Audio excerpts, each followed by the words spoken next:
Good afternoon बेटा, एक काम करते हैं, थोड़ा वेट कर लेते हैं और भी स्टूडेंट्स ऐड हो जाए, फिर क्लास स्टार्ट करते हैं। Okay yes ma'am. ओके बेटा, बस दो एक मिनट वेट कर लो, बस हार्डली 2 मिनट्स।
बेटा क्लास स्टार्ट कर रहे हैं, ठीक है।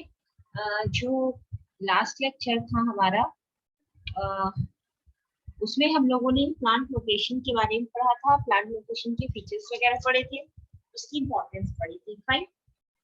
अब प्लांट लोकेशन के का जो मेन मोटिव होता है, लाइक फैक्टर्स, किन किन फैक्टर्स को हमें कंसीडरेशन में लेना चाहिए और लोकेशन ऑफ आवर प्लांट। ठीक है, तो दो टाइप के फैक्टर्स होते हैं, एक होता है जनरल लोकेशनल फैक्टर्स, एक होते हैं specific locational factors. General locational factors basically हमारे कंट्रोलेबल अनकंट्रोलेबल दोनों टाइप के फैक्टर्स ऑर्गेनाइजेशन में शामिल किए जाते हैं, जिन पर ऑर्गेनाइजेशन का कुछ फैक्टर्स जिन पर कंट्रोल होता है, कुछ ऐसे फैक्टर्स जो कि बड़े लेवल पर इम्पैक्ट डालते हैं, जिन पर कोई भी ऑर्गेनाइजेशन का कंट्रोल नहीं होता है। ठीक है, स्पेसिफिक लोकेशनल फैक्टर्स हमारे बेसिकली सिर्फ और सिर्फ मैन्युफैक्चरिंग और जो सर्विस प्रोवाइडेड ऑर्गेनाइजेशंस होती है, जो कि सर्विस प्रोवाइडेड नहीं, सर्विस प्रोवाइडेड जो हमें सर्विसेज प्रोवाइड कराती है, उनसे रिलेटेड होते हैं। ठीक है, अब बात आती है लोकेशनल फैक्टर में क्यों कहा गया। ऑब्वियसली बात है, हम प्लांट को की लोकेशन की यहाँ पे बात कर रहे हैं, इसलिए लोकेशनल फैक्टर्स बोला गया है। तो लोकेशनल फैक्टर्स को भी आगे दो कैटेगरीज में डिवाइड किया गया है। सबसे पहले है डोमिनेटिंग फैक्टर्स या डोमिनेंट फैक्टर्स। डोमिनेंट फैक्टर्स वो फैक्टर्स होते हैं जो सबसे ज्यादा इंपॉर्टेंट है और जो सबसे ज्यादा डोमिनेट करते हैं हमारी प्लांट लोकेशन को। ठीक है, और सेकेंड होता है सेकेंडरी फैक्टर। सेकेंडरी फैक्टर्स हमारे वो फैक्टर्स होते हैं जो कि इम्पोर्टेंट तो नहीं होते हैं, बट उनकी प्रेजेंस भी काफी हेल्पफुल होती है, या यूं कह सकते हैं उनकी प्रेजेंस भी इम्पैक्ट डालती है हमारी फॉर्म पर, इसीलिए इन्हें प्राइमरी ना कह के सेकेंडरी कहा गया है। प्राइमरी को ही दूसरा नाम देके डोमिनेंट फैक्टर्स कहा गया है। फाइन। अब हम बात करते हैं कि हमारे जो अभी हमने ऊपर पढ़े थे जनरल लोकेशनल और स्पेसिफिक लोकेशन, उस पे बात करते हैं। तो general location market means factors means जो जनरली प्लांट लोकेशन के समय हम ध्यान रखते हैं, जिसमें सबसे पहला है हमारा proximity to market. Proximity to market means हमारा प्लांट लोकेशन ऐसी जगह लोकेट होना चाहिए, हमारा प्लांट मैन्युफैक्चरिंग प्लांट, जहां से मार्केट हमारे लिए बहुत इजीली अवेलेबल हो। ठीक है, means less consumption of time या लेस वेस्टेज ऑफ टाइम। ठीक है, लेस वेस्टेज ऑफ फ्यूल। ठीक है, जो भी हमें जरूरत है वो जल्द से जल्द कंप्लीट हो जाए, मींस हमने जिस भी रॉ मटेरियल से लेकर या फिनिश गुड्स को मार्केट तक पहुंचाने तक, ये सारे काम हमारे जल्द से जल्द without wastage any second of time होने चाहिए। इसलिए हमारा सबसे पहला जो जनरल लोकेशनल फैक्टर है वो है प्रॉक्सिमिटी टू मार्केट। नेक्स्ट है supply of raw material. Supply of raw material means कोई भी प्रोडक्शन प्रोसेस को स्टार्ट करने के लिए क्या होता है, सबसे पहले हमें क्या चाहिए होते हैं, लैंड, लेबर, मशीनरी तो चाहिए। अब तुम्हारे पास ये सब है, बट मटेरियल ही नहीं है, जिस इनपुट ही नहीं है, जिस इनपुट को तुम्हें आउटपुट में कन्वर्ट करना है। तो हमारा जो भी रॉ मटेरियल है उसकी सप्लाई बहुत ही इजी गोइंग वे में हो जानी चाहिए, बीच में किसी भी टाइप के कोई भी डिस्टर्बेंसेस नहीं क्रिएट होने चाहिए। ठीक है, ये सारे हमारे बेसिक फैक्टर्स हैं या बेसिक नेसेसिटीज हैं जिनका fulfilment during plant location early से अर्ली स्टेज में होना चाहिए। ठीक है, इसीलिए इन्हें क्या कहा गया है, जनरल लोकेशनल फैक्टर। ठीक, नेक्स्ट है हमारा अवेलेबिलिटी ऑफ ट्रांसपोर्ट। ऑब्वियसली बात है, हमारा सामान कैसे आएगा, किस तरीके से मार्केट तक पहुंचेगा, मींस आना जाना दोनों, ये सब चीजें कैसे पॉसिबल होती हैं जहां से हमें ट्रांसपोर्टेशन फैसिलिटी बहुत इजीली अच्छी हो या बहुत जल्द से जल्द without wastage any time available हो। ठीक है, इसीलिए जो हमारा थर्ड जनरल लोकेशन फैक्टर है वो है availability of transport, means transportation facilities बहुत ज्यादा जरूरी है। ठीक है, नेक्स्ट है availability of labours and skills. Obviously बात है, हमारी मैन्युफैक्चरिंग फर्म है, हमें मशीनरी पर काम करने के लिए प्रॉपर स्टाफ चाहिए, तो हमें ये ध्यान देना चाहिए कि हमारे पास लेबर्स इजीली अवेलेबल हो, साथ ही साथ ना सिर्फ लेबर्स बट हमें स्किल्ड लेबर्स की जरूरत है जिनको हमें कम से कम टाइम देना पड़े या अलॉट करना पड़े फॉर देयर ट्रेनिंग। ठीक है, नेक्स्ट है इंफ्रास्ट्रक्चरल अवेलेबिलिटी। हमारे जो इंफ्रास्ट्रक्चरल की नीड्स हैं वो सारी भी चीजों की अवेलेबिलिटी बहुत ही कम टाइम में होनी चाहिए। ठीक है, ऐसी जगह हमें अपनी प्लांट की लोकेशन करनी चाहिए। Availability of amenities. एमिनिटीज माने होता है जो हमारी बेसिक नेसेसिटी है, लाइक एक फर्म के लिए बेसिक नेसेसिटी क्या होनी चाहिए, power supply means electric supply, water supply, labour services और transportation services, easy availability of shops. ठीक है, मींस हमारा वो सारी चीजें जो किसी भी मैन्युफैक्चरिंग फर्म के प्लांट के लोकेशन के लिए सबसे ज्यादा नेसेसरी या फोरमोस्ट होती है, वो हमारी बेसिक एमिनिटीज में आती है। ठीक है, नेक्स्ट है सुटेबिलिटी ऑफ क्लाइमेट। हम अपने प्लांट को जिस जगह लोकेट कर रहे हैं और हमारा जिस भी टाइप के हम प्रोडक्ट का मैन्युफैक्चरिंग करते हैं या प्रोडक्शन करते हैं, वो हमारे जो भी जहां भी हमारा प्लांट लोकेटेड है या हम लोकेट करने की सोच रहे हैं वो हमारे लिए क्लाइमेट वाइज सुटेबल होगा। अदरवाइज कहीं ऐसा ना हो ये नहीं सुटेबल हुआ या नॉन सुटेबल हुआ, उस केस में क्या हो सकता है, हमारा जो प्रोडक्शन प्रोसेस है वो कहीं ना कहीं उसमें डिस्टरबेंस क्रिएट होगा। ठीक है, जिसका डायरेक्ट असर हमारे फर्म की प्रॉफिटेबिलिटी पर ही आएगा। ठीक है, एक सेकेंड रुको बच्चा, एक सेकेंड।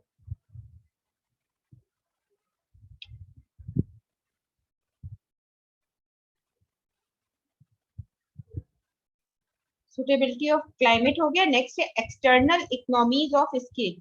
इकोनॉमीज ऑफ स्केल का बेसिक मीनिंग बार बार बता चुके हैं, फिर आज रिपीट कर रहे हैं।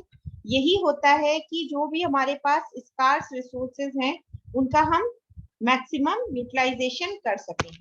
फिर नेक्स्ट है हमारा सपोर्टिंग इंडस्ट्रीज एंड सर्विसेज। हमारी प्लांट लोकेशन जिस भी जगह पर हम अपनी प्लांट लोकेशन सोच रहे हैं या लोकेट करने लोकेशन लेने की सोच रहे हैं, जो कुछ भी हमारी प्लानिंग में है एज अ मैन्युफैक्चरिंग फर्म, हमें ध्यान देना चाहिए कि जो भी हमारी प्लांट की लोकेशन हो वो इंडस्ट्री और सर्विसेज के हिसाब से बहुत ज्यादा फिजिबल होनी चाहिए।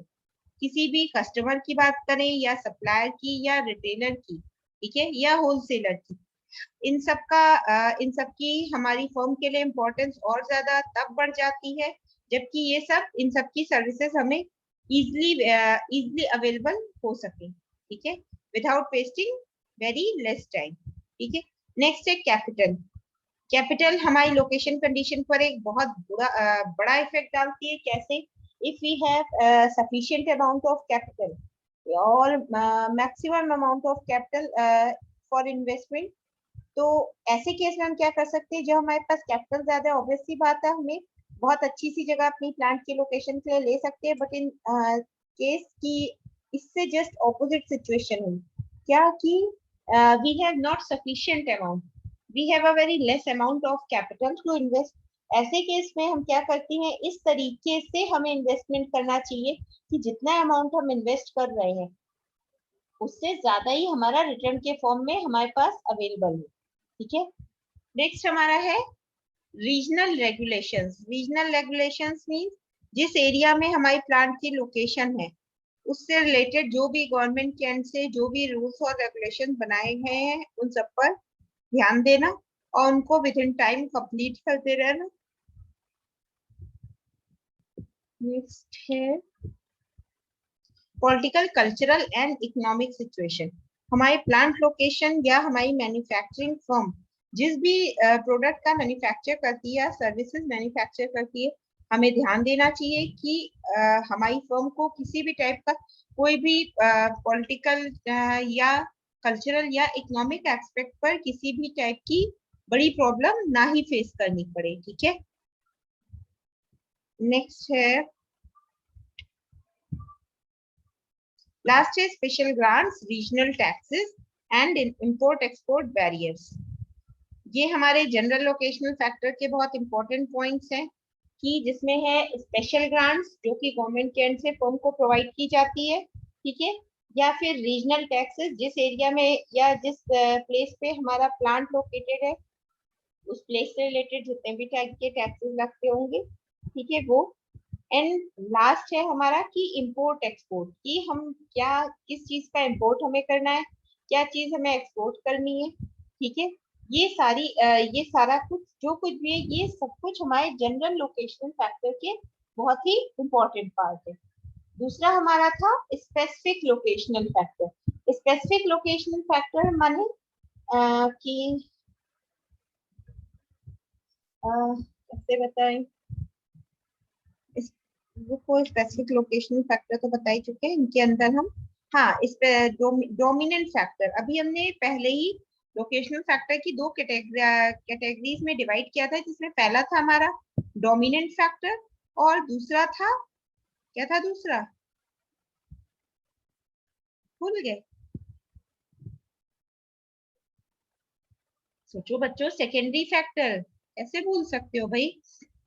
डोमिनेंट फैक्टर हमारे वो फैक्टर्स थे जो फर्म में ड्यूरिंग द प्रोडक्शन या कहीं भी किस तरीके से भी करके और जो भी प्रोसेस हो रही है ड्यूरिंग द मैन्युफैक्चरिंग ऑफ या प्रोडक्शन ऑफ एनी आइटम, उतने टाइम सिर्फ और सिर्फ जो बेसिक नेसेसिटीज या जो भी बेसिक फुलफिलमेंट है, ठीक है, for the welfare of the firm, वो सारा कुछ कंप्लीट होना चाहिए। ठीक है। या लाइक सबसे पहला हमारा डोमिनेंट फैक्टर है availability of raw material. Means जो भी हमारा रॉ मटेरियल है वो बहुत ही इजीली अवेलेबल होना चाहिए। रॉ मटेरियल अगर इजीली अवेलेबल होगा तो हमारी प्रोडक्शन प्रोसेस भी उसी हिसाब से जल्द कंप्लीट हो पाएगी। ठीक है। नेक्स्ट क्या है, फेवरेबल लेबर क्लाइमेट। जो भी हमारे स्किल्ड लेबर्स है या अनस्किल्ड, जो भी जिस भी टाइप के हमारी फर्म में लेबर हैं, ठीक है, उनके लिए जो भी हो, जो भी जहां भी प्लांट लोकेटेड है, ठीक है, वो क्लाइमेट उनके हिसाब से भी सुटेबल होना चाहिए। क्यों? क्योंकि हमारी फर्म के लिए जो ओवरऑल प्रॉफिट है वो क्या होता है, वहीं से ही जनरेट होके आता है। तो हमें खास ध्यान रखना चाहिए किस पर, अपने लेबर पर। ठीक है। नेक्स्ट है हमारा proximity to market. Proximity to market हमने ऑलरेडी पढ़ भी रखा था, फिर से एक बार पढ़ रहे हैं कि इसमें स्पेसिफिक लोकेशनल फैक्टर्स में वो सारी फैक्टर्स को काउंट किया गया है जिन कैसे, हाँ, वो सारे फैक्टर्स को काउंट किया गया है जिनसे कि जिनके थ्रू या जिनके इनिशिएटिव से ही हमारी क्या होती है, प्रोडक्शन प्रोसेस कंप्लीट होती है। ठीक है। अब नेक्स्ट है हमारा जो भी नेक्स्ट है हमारा कि quality of life. Quality of life means जो भी हमारा प्रोडक्शन हो रहा है, ठीक है, उसकी वो किस टाइप की उसकी क्वालिटी है। ठीक है। कहीं ऐसा तो नहीं है कि जो भी हमारी प्रोडक्ट है उसकी क्वालिटी कुछ इस टाइप की है कि जिससे आम पब्लिक को कहीं ना कहीं कुछ लॉस हो रहा हो। ठीक है। ये सारा कुछ देखने का काम किसका होता है, ऑपरेशनल मैनेजर का। ठीक है। नेक्स्ट है हमारा proximity to suppliers. Proximity to suppliers means suppliers और साथ ही साथ रिसोर्सेज भी। हम वो सारी चीजें जो रॉ मटेरियल्स के अलावा भी होती है जो अपने जो नॉर्मली हम क्या करते हैं सप्लायर के एंड से या यूजुअली भी मंगा लेते हैं टूथपेस्ट वगैरह, ठीक है, वो सब कुछ भी हमारा किस में आएगा, ओके, वो सब कुछ भी हमारा यही है, ठीक है। नेक्स्ट है हमारा safety requirement. Safety requirement means अगर हमने अपनी फर्म के आसपास ही अपने प्लांट की लोकेशन की है या फर्म से दूर भी है, तब भी हमें इस चीज पर ध्यान देना चाहिए। जो हमारे सेफ्टी जो कुछ भी हमारे क्या है सेफ्टी रिक्वायरमेंट्स हैं वो सारे, ठीक है। सेफ्टी रिक्वायरमेंट मींस किसी टाइप का ड्यूरिंग प्रोडक्शन किसी टाइप की कोई भी मिसहैपनिंग नहीं होनी चाहिए, ठीक है। नेक्स्ट है हमारा availability of services. Availability of services mean कुछ सर्विसेज को, बेसिक सी सर्विसेज को कैटेगराइज किया गया है, ठीक है। जिन ये बेसिक सी सर्विसेज हमारी कौन कौन सी हैं? Gas, electricity, water, drainage composed of veins, drainage और communication, drainage, disposable of water, disposal of water और कम्युनिकेशन ऑफ ड्रेनेज, ठीक है। नेक्स्ट है हमारा availability of utilities, taxes and real estate cost. Utilities taxes means जो various facilities firm को provide होती हैं ड्यू टू, क्या कह सकते हैं, ड्यू टू मैन्युफैक्चरिंग और प्रोडक्शन ऑफ एनी प्रोडक्ट, ये सारी यही सारी हमारी यूटिलिटीज कहलाती हैं। मींस जो भी रियल टाइम क्लाइमेट है, ठीक है, उसी के बेसिस से ही क्या करना है, क्या करना है, उसी के ही बेसिस से हमें अपने आगे के प्रोडक्शन को कंप्लीट करना है, ठीक है। अच्छा, ये तो हमारे हो गए प्राइमरी फैक्टर्स। नेक्स्ट फैक्टर है सेकेंडरी फैक्टर्स। सेकेंडरी फैक्टर्स हमारे वो सारे फैक्टर्स जो प्राइमरी जितने इम्पोर्टेंट नहीं होते हैं, बट स्टिल ये भी है कि उनके बिना प्रोडक्शन प्रोसेस भी इनकम्प्लीट होती है,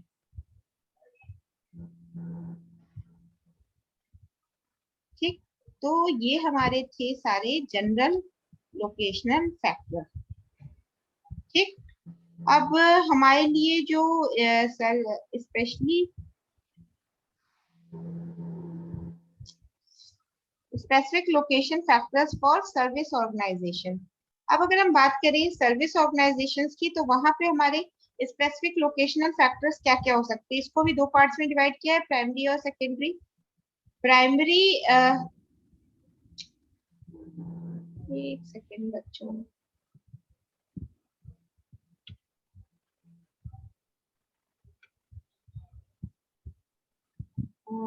एक सेकेंड बच्चों, एक सेकेंड,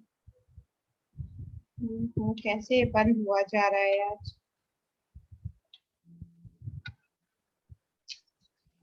है। खैर, हम तब तक बात करते हैं स्पेसिफिक लोकेशन फैक्टर्स की। स्पेसिफिक लोकेशन फैक्टर्स हमारी मैन्युफैक्चरिंग फर्म के लिए कौन कौन से कुछ ऐसे स्पेसिफिक फैक्टर्स होंगे जो कि अगर हमारी फर्म मैन्युफैक्चरिंग फर्म है तो कौन कौन से इंपॉर्टेंट फैक्टर्स हो सकते हैं जिससे कि हम अपनी क्या कर सकते हैं, मैन्युफैक्चरिंग या प्रोडक्शन को और इम्प्रूव कर सकते हैं। फिर से यहाँ पे प्राइमरी और सेकेंडरी या डोमिनेंट और सेकेंडरी फैक्टर से इंट्रोड्यूस किया गया है। डोमिनेंट फैक्टर्स हमारे फिर से वही है, प्रॉक्सिमिटी टू कस्टमर्स, हमारा प्रोडक्ट इजीली अवेलेबल हो for customers, integration with other parts of the organisation, एक ही ऑर्गेनाइजेशन में जो भी अदर पार्ट्स है उनसे भी इंटीग्रेशन बना रहे या इंटीग्रेटिव बिहेवियर मेंटेन रहे। Transportation cost in proximity to market. Transportation cost means जो भी हमारी फिनिश गुड्स के फॉर्म में, रॉ मटेरियल के फॉर्म में ट्रांसपोर्टेशन कॉस्ट आ रही है वो क्या हो, ये भी हमारा एक इम्पोर्टेंट फैक्टर है, ठीक है। और प्रॉक्सिमिटी टू मार्केट इसलिए कि इन केस अगर फर्म को के ओनर को खुद से भी मींस ये नहीं कह सकते सिर्फ रॉ मटेरियल फिनिश गुड्स के फॉर्म में, किसी और फॉर्म में भी अगर उन्हें मार्केट तक जाना हो या तो वो इजीली अवेलेबिलिटी हो सके या इजीली ड्रॉप हो सके, ठीक है। नेक्स्ट है transportation cost and proximity to market. Next है लोकेशन ऑफ कॉम्पिटिटर्स। हमें भी ध्यान रखना चाहिए, ये नहीं कि हमें फायदा होते जा रहा है तो हम छोड़ दें, हमें ध्यान रखना चाहिए कि जो भी हमारी कॉम्पिटिटर्स हैं उनकी लोकेशन कहाँ है इस वक्त, ठीक है।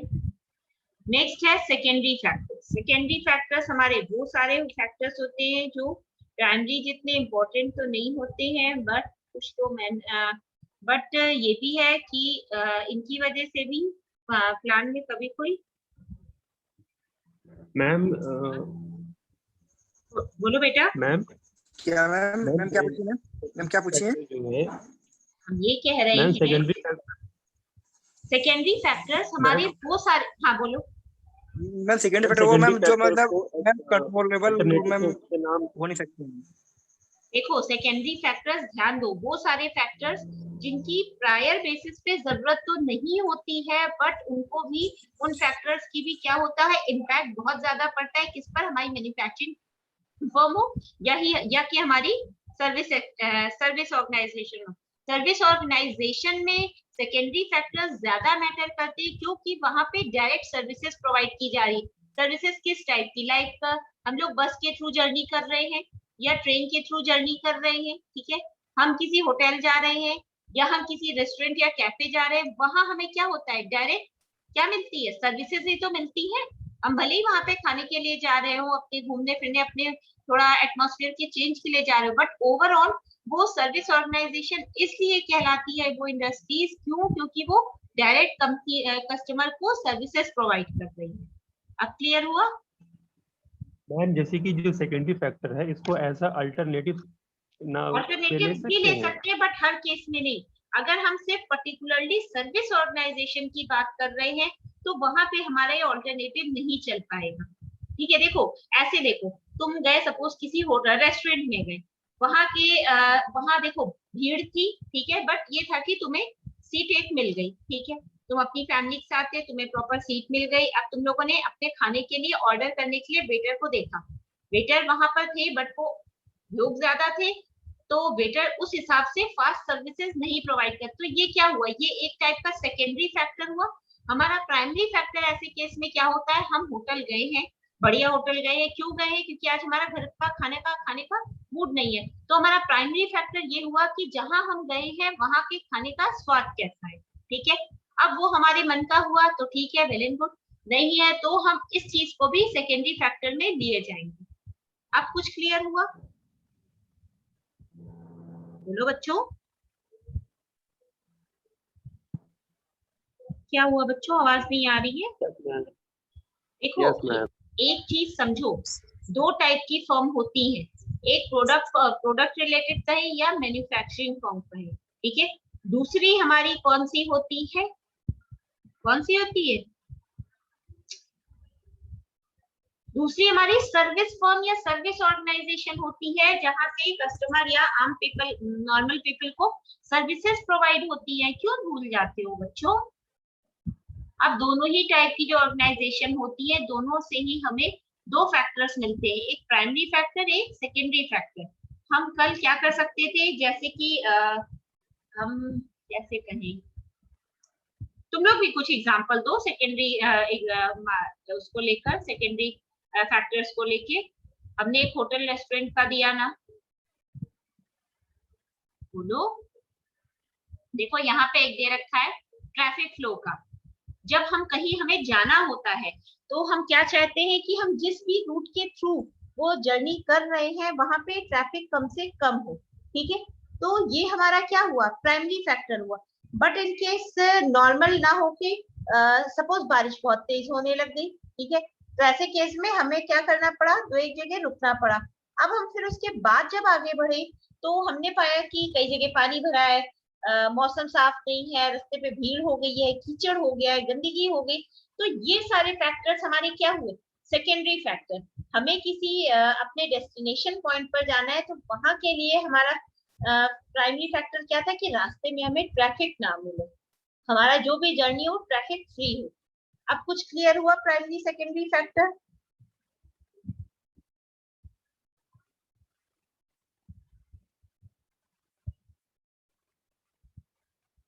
ठीक है, क्लियर हुआ? ये सारे हमारे वो फैक्टर्स थे जो कि हमारी सिर्फ और सिर्फ सर्विस ऑर्गेनाइजेशन से रिलेटेड थे, ठीक है। नेक्स्ट है हमारी प्लांट लोकेशन डिसीजन की प्रोसेस, ठीक है। देखो प्लांट लोकेशन डिसीजन की प्रोसेस हम बता रहे हैं, लेकिन जो इसके मेथड्स है वो एक बार तुम लोग घर पे खुद से देखोगे, ठीक है। अब डिसीजन प्रोसेस के लिए सबसे पहला हमारा ये एक स्टेप बाय स्टेप प्रोसेस है। सबसे पहला है define the location objectives and associated constraints. सबसे पहले हम अगर जो भी लोकेशन चूज कर रहे हैं अपने प्लांट के लिए, उसके लिए हमें क्या करना होगा, हमें उसकी सबसे पहले जो भी हमारी फर्म के ऑब्जेक्टिव्स हैं हमें उनको ध्यान में रखना होगा रिगार्डिंग लोकेशन, ठीक है, और उससे एसोसिएटेड जो भी हम शर्तें लगा सकते हैं, ठीक है। नेक्स्ट है हमारा नेक्स्ट है कि identify the relevant decision criteria.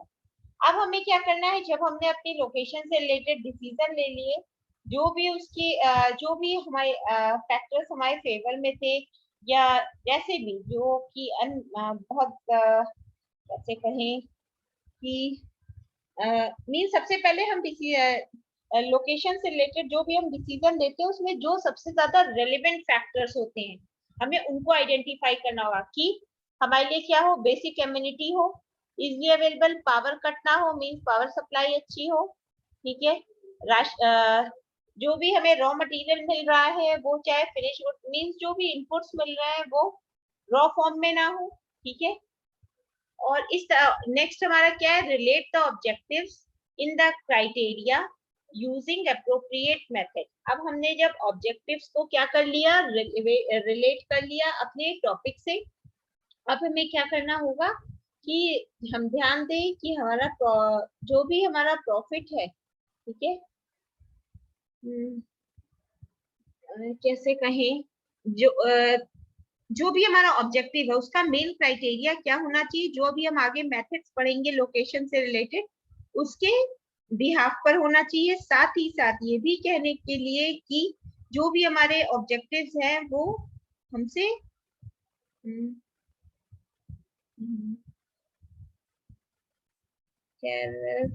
चलो देखते, relate the objectives to the, अच्छा ये तो हो गया है ना कि हमारे जो भी ऑब्जेक्टिव्स है वो हमें अपने क्राइटेरिया से अपने क्राइटेरिया के अकॉर्डिंग ही लोकेशन को चूज करना चाहिए, ठीक है। नेक्स्ट क्या है, identifying the most relevant identify the most relevant decision making, ठीक है। आइडेंटिफाई किया हमने, उसके बाद हमने उसकी रिलेशन देखा कि किस तरीके से ऑब्जेक्टिव हमारी फॉर्म से रिलेट होते हैं। अब उसके बाद हमें क्या करना है, हमें जल्दी से एक सेकेंड, हमें क्या करना है, जो भी हमने पहले आइडेंटिफाई किया उसको रिलेट किया, अब हम उसका इवेल्युएशन करेंगे। इन केस अगर तुम्हारे थोड़े में भी या ये कह सकते हैं हमने आइडेंटिफाई कर दिया, रिलेट कर दिया, अब हमें अपने दादी बाबा अब हमें क्या करना है, हमारे जो भी अप्रोप्रिएट मेथड्स है, ठीक है, लोकेशन को लेकर जो कि अभी आगे हम पढ़ेंगे, उसके हिसाब से हमारे जो भी ऑब्जेक्टिव्स हमें सिर्फ उनको सेलेक्ट करना चाहिए और उन्हीं के ही फुलफिलमेंट या अकॉम्प्लिशमेंट पर ध्यान देना चाहिए, ठीक है। नेक्स्ट हमारा स्टेप है इवेल्युएट। सबसे पहले हमने आइडेंटिफाई कर लिया, जो प्लानिंग थी वो कर ली थी, ठीक है। अब हमें क्या करना है, अब हमें ये करना है, जब हमने आइडेंटिफाई कर लिया, रिलेट कर लिया, अब हमें इसी फैक्टर को क्या इवेल्युएशन करना है इसका, ठीक है। अब हमने इवेल्युएट कर लिया, उसके बाद जो भी बेस्ट सूटेड रिजल्ट्स हमारे पास आएंगे, अब सिर्फ और सिर्फ हम उन पर ध्यान देंगे और उसमें से भी जो हमारे लिए, हमारी फर्म के लिए सबसे इजीली अवेलेबल होगा, हम उसी लोकेशन को ही फाइनली प्रेफर करेंगे या चूज कर लेंगे। ये थे हमारी प्लांट लोकेशन डिसीजन की प्रोसेस, ठीक है, जिसके लिए हमें 5 स्टेप्स को क्रॉस करना पड़ता है। नेक्स्ट हमारा है methods of evaluating different locations. Method of evaluating different locations means हमें जो भी हमारे मेथड्स हैं, जो भी हम इवेल्युएट करना चाहते हैं, उसके लिए हमें कौन कौन से मेथड्स को ध्यान देना होगा, ठीक है। अब ये जितने भी मेथड्स है ये एक बार तुम लोग देख लेना, जब नेक्स्ट क्लास होगी मींस मंडे या ट्यूसडे में जब भी, तब उस पे हम क्या करेंगे, वहां पे तो हम ये डिस्कस करेंगे। क्लियर है? Yes ma'am. ओके, जितना समझाया उतने में कोई प्रॉब्लम तो नहीं है? No ma'am. ओके, तो ठीक है बच्चों, फिर हम आज की क्लास वाइंड अप कर रहे हैं। ठीक है, एक बार खुद से भी रिवाइज कर लेना, फाइन, और अटेंडेंस पोस्ट कर देना, इतना काम कर देना। ठीक है, ओके बच्चों, थैंक यू सो मच।